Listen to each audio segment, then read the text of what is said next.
when I wrote Operation Paperclip about the Nazi scientists who came to America after the war, my editor really taught me. I had a position that was the closest I was coming to an opinion, right? My editor, wise that he is, suggested that I thread in some more of the concept of,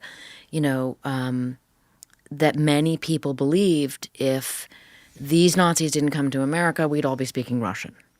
Okay, so that was necessary to win the Cold War. And I did that. And when the book came out, I mean, that was 2013. So a journalist could still appear on CNN and Fox News back-to-back nights. I mean, that would never happen now, which is tragic, in my opinion. But you could be on both because I was just I just had an interesting story that lots of people were really interested in. And when I would be in the more conservative environments, people would say, "Oh my God, Annie Jacobsen, thank God you wrote this book, Operation Paperclip. You showed us that if we didn't hire these guys, we'd all be speaking Russian." And then I would go over to the more liberal organizations, the news organizations, and they would say, "Oh my God, Annie Jacobsen, you wrote this book, Operation Paperclip, and man, did you show us that hiring those Nazis was the worst, most odious, undemocratic thing we ever did. I mean, thank you so much for writing this book." They're both wrong. What do you think? I don't know. I think well, they're both right and they're both wrong, right? I think that it was either get those scientists or let the Russians get the scientists. Like it's the game theory thing, right? It's the prisoner's dilemma. Prisoner's dilemma. The same thing with nuclear war. Like, let's just say, let's prosecute them all, send them off to prison, execute them, and let's hope that the Russians do the same exact thing. Or do we take all their science? I mean, it's what's fascinating. Like, one of the things that blew my mind about Operation Paperclip was that these people like Werner von Braun, is it von Braun? You call him von Braun. I mean, there's so many different pronunciations. I just try to stick to one pronunciation, but I remember we had a president who said Pakistan, and we had a Secretary of State who said Pakistan. Oh, okay. So, right? You Right. can say whatever. It's just transliteration. So after Hitler enacted that scorched earth policy where what happened? They destroyed all the infrastructure in Germany, all the dams, all the bridges, everything, kind of like what they did in Rome. Von Braun and some other high-ranking Nazi scientists were basically like sitting in a mansion eating caviar because they knew that the Russians or the Americans needed them badly, and they had a future with the U.S. Army or with the Russians. Absolutely. And what was so interesting reporting that book was looking at documents in the National Archives, right? Looking at the files. So once they became part of the American national security apparatus, they had files on them. But then their past, like sort of what they were doing in World War II, was all done from interviews, right? So you have to take into consideration that these were Nazis saying what they did, under interrogation as opposed to seen through a different lens. I went to Germany and looked at the Bundesarchives, and they had a lot of different kind of records that were fascinating. I mean, I had a German translator with me. And so I was able to report, I think, more of the story than had existed on the record, although there's some incredible journalists that came before me that were working in different veins of the individual scientists and things, and I definitely stand on their shoulders, but definitely was able to get some original reporting on the record, including a lot of this sort of the capture moment, right? And right before the war ended that you're talking about, where these Nazis knew that the war was going to end not in their favor, and they wanted to work for the Americans. They knew they were valuable, and they did not want to go work for the Russians because they hated one another, the Russians and the Germans. Hated one another. And in fact, we know from the declassified documents that the Germans, the Nazi scientists who did wind up in Russia, were treated like garbage. Oh, really? Yeah, they had a program. There's a whole CIA file on this I found at the National Archives, where the CIA was like, "What are they? What do they have? Who do they have? And what are they doing?" And so we were constantly trying to get intel. And if this is, of course, all pre-U2, so it all kind of threads together. This is, we didn't know anything. We didn't know what was going on in the aftermath of the war in Russia in those first few years. And so the CIA was hunting for information, and the best information they could get was a couple years after the war ended. The Russians kind of got all they could, or all they thought they could, from the German rocket scientists, and then just sent them home. And we called the program, the CIA called the program, Operation Dragon Return. That's what it was called. And we had CIA officers, interviewing the Germans as they were being brought back to try to say, like, what did you tell the Russians? And it was interesting because the Russian rocket program was actually superior to the American program in the early 50s. And of course they got Really? Sputnik. And absolutely. They launching Sputnik required essentially a ballistic missile. And so there's a really complex argument that, wait a minute, maybe those Nazi scientists weren't so great, because the Russians, who were working from almost nothing, given what their country was destroyed, and yet they were able to build up their rocket program. So there's an argument that if American rocket scientists had been moved to the fore, they would have been just as excellent as the von Brauns. But still, having interviewed two of the men on the moon, two astronauts, Apollo astronauts, as I have, Ed Mitchell and Buzz Aldrin, both who, in our discussions and our interviews, are so enamored with the German scientists they can simply not think of them as former Nazis. Really? I mean, so what this does is it mean to be a Nazi? That's a good question. That was in your book. Well, what do you think it means to be a Nazi? I don't know. I'm not qualified to answer. I think, I found it interesting, the story of, I think her name is Hannah Arendt. Yeah. Where she talks about, she had a lover. She was Jewish, and she fell in love with a Nazi. And she had basically what she talked about, breaking down good and evil. Like, it's not, she was saying that there's so much nuance. Like, the guy that she was in love with was the guy who was like in charge of the transportation with the trains or whatever. And she was like, this guy has never had a coherent thought go through his mind. He's not a thinker, right? You say that, how do evil people sleep at night? Well, they sleep great because they don't have a conscience.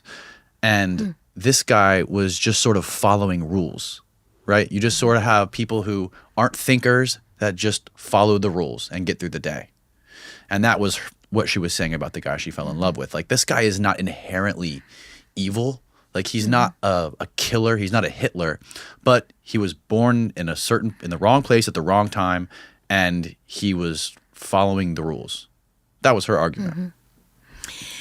Well, obviously I didn't interview any Nazis. So I only interviewed the children of Nazis. Right. And so my perspective comes from, like, the reverse engineering of the crime, right? The massive genocide. And so when one looks at history like that, your lens is focused on evil, right? So I can't think of it any other way. Right. And also, I am someone who does believe in forgiveness, right? So that's a whole other complex situation. And I have interviewed many people who have had a very guilty conscience, and I have borne witness to that, right? And it's a very human situation. It's profound, okay? What I found shocking was reading and studying all these Nazis through their files, through their interrogations, And then also looking at those who kind of became heroes in America, right? And sort of had buildings named after them and became part of the American, way of life. Never once did any single one of them ever, anywhere, ever, in any document, be it their private files or their public, interviews, did they ever express remorse. Ever. Ever. Ever. And that says something to me. What do you think that is? Denial. Denial. Right? Can you explain this Otto Ambrose character? I mean... And didn't you interview his family? I did. Ambrose, to me, was pure evil, right? I mean, he worked for I.G. Farben, who was the chemical company who, made Zyklon B and all kinds of other, chemicals. And Ambrose was part of the chemical weapons scientists that were of great interest to the United States. But more than anything that was shocking to me was that I found in the National Archives the receipt, and this had never been reported before, of a 1 million Reichsmarks bonus that Adolf Hitler gave to Otto Ambrose to thank him for his work.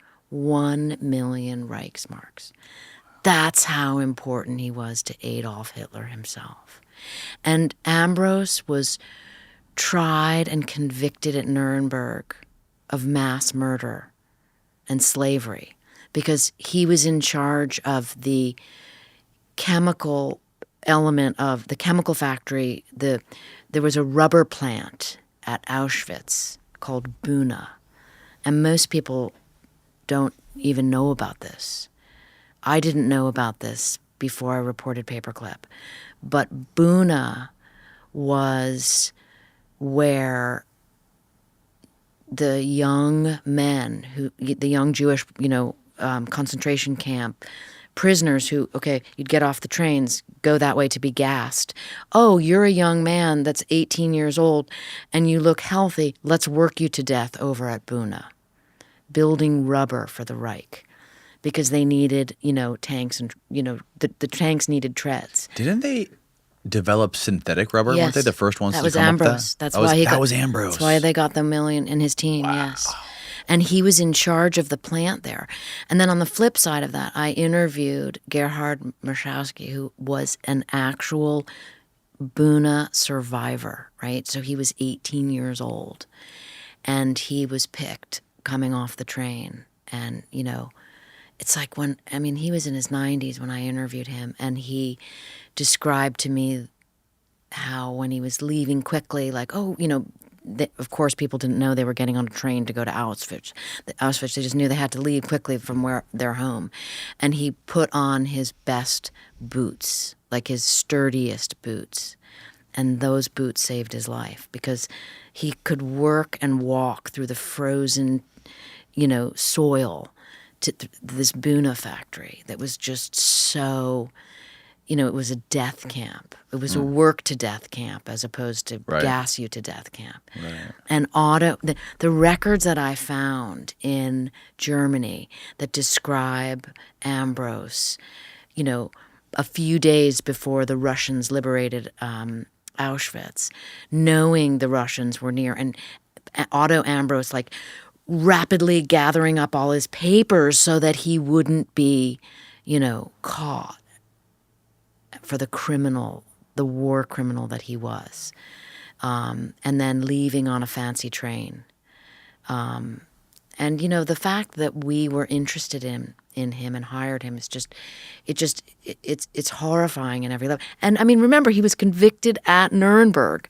And he was in Landsberg prison, and then a kind of deal was made to let the prisoners out because, there was a new war. Now we're in the late 50s or the mid 50s, and it's time to get over what happened in Germany. And that's one of the conditions for the Germans to be our partners, the West Germans, was to release all the prisoners from Landsberg. And that's why Otto Ambrose, was released. And then he, it's very mysterious in what capacity he worked for us. But he did work for us because he has a paperclip file. And there are, there's entry and exit visas and nothing else, right? It's just all been obfuscated, right? The story is waiting to be told. More of it. I told what I could in paperclip, they even gave him his villa back. They gave him his Swiss villa. Is that back. where his family lives now? Yes, and it's complicated because I reached the son, and who got all the money, and like Oh my it was God, living in a house that was paid for by Hitler. it was a very contentious conversation, Yeah. and it was like, do not call me anymore. And I even pursued that, and I remember being told by one of my attorneys, like, Annie, they have different laws in Germany for stalking. Like, you can, because a reporter can kind of really, you can become a bit like a pit bull with a bone, especially in a situation like that, You really wanted to talk to him. I really wanted to know. Did you consider just showing up at his house? That's what I was going to do, and I was just advised against it. Like, not advised, like told, like, Right. don't do that. Bad idea. Good Lord. Who else did you talk to there when you went there? Well, Dr. Blum. So if you Google Kurt Blum, Yeah, or Blum, you can how find it's a photo of pronounced. him and Yeah. Kennedy and Johnson. You should find that, Steve. No, It's no, great. that's Debus. That's Oh, Kurt, that's Debus. That's Kurt Debus. Okay, That's okay. He was.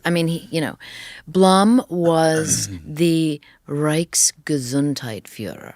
That was his German title, and that means the Deputy Surgeon General of the Third Reich. Okay, and he was in such close proximity to Hitler. He wore the Golden Party badge. It's this little pin that meant he had favor with the Führer, right? And he planned, oh God, the documents I found in the Bundesarchiv, they were just murderous, Dr. Kurt Blum is his name. There he is, up there on the left, right? Top left. Yeah. And he has that dueling scar. Yeah, they all had those dueling scars. But I found these documents where he talks about giving Sonderbehandling, that's the German term, to, I think it was 10,000 or maybe it was 18,000 tubercular Poles, like Polish people with tuberculosis. And Sonderbehandling means special treatment. And that's the way that a reporter unwinds, like, oh, that's a euphemism for death. Oh. Because he's writing these documents I found, he's writing back and forth to Himmler, we should just give them Sonderbehandling, special treatment. And Himmler saying, yes, but the parents might want, or the family members might wonder, so they're deciding to kill masses of people. And when I went to speak with Kurt Blum's son, who had never done an interview until we did an interview, who was just a remarkable human being, like amazing, just. What was he like? Oh my God. He had been a doctor, and he's like, for as evil as his father looks, he looks kind and gentle, and is, right? And he writes books, and he'd given up his traditional medical career to treat people with Bach flowers.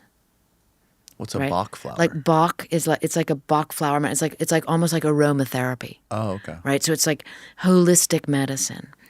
And it's this incredible human irony that the father, because Kurt Blum's primary job and why he was interesting to the Defense Department, the War Department, was that he was working on a bubonic plague bomb for Hitler. Okay? Literally. The documents are all there. He was developing a plague bomb for Adolf Hitler. Jesus Christ. He was in charge of the biological warfare program. And that he was trying to kill people, that way, and his son is trying to cure people with flowers, is this remarkable irony, and it's just endlessly interesting. And America being a country where like everyone seems to have like father issues, right?